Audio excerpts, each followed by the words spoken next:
ମୁଁ ଆପଣମାନଙ୍କର Ganesh ଗଣୁ hit comedy ମାଇ YouTube channel.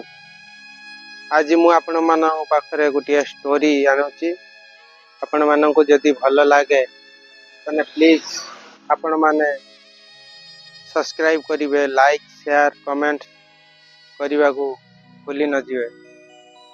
ତାହେଲେ ଗୋଟେ ଷ୍ଟୋରି ଆପଣମାନଙ୍କୁ କହୁଛି, ଶୁଣନ୍ତୁ।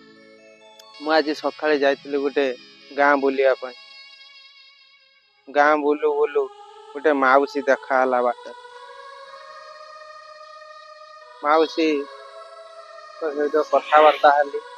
ତାପରେ ମାଉସୀ ଗୋଟେ ଲେକ୍ଚର, ତା ସ୍ତ୍ରୀ ତାକୁ କ'ଣ ସବୁ କହିଲା, ତାହେଲେ ମାଉସୀଙ୍କ ମୁହଁରୁ ଚାଲନ୍ତୁ ଶୁଣିବା। ଯଦି ମାଉସୀଙ୍କ କଥା ଆପଣମାନଙ୍କ ମନକୁ ଛୁଇଁଥାଏ ତାହେଲେ ମାଉସୀଙ୍କ କଥା ଏମିତି ସେୟାର କରନ୍ତୁ ଯେମିତିକି ହଜାର ହଜାର ଲୋକଙ୍କ ପାଖରେ ଏ ବାର୍ତ୍ତାଟି ପହଞ୍ଚିଯିବ। ରହିଲି, ନମସ୍କାର। ଚାଲନ୍ତୁ ଷ୍ଟାର୍ଟ କରିବା।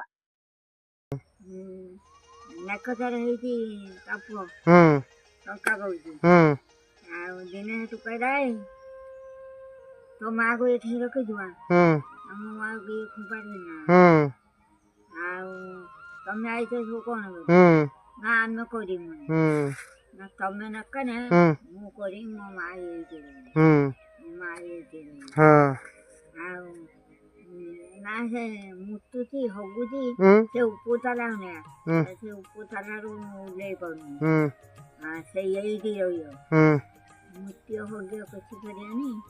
ଆଉ ତାର ଚାକିରି ବାକିରି ସେଠି କରିତେ ଜାଣିଛି, ଆଉ ତାର ଆସିନେ ଆଉ ମା କଥା ବୁଝିବ।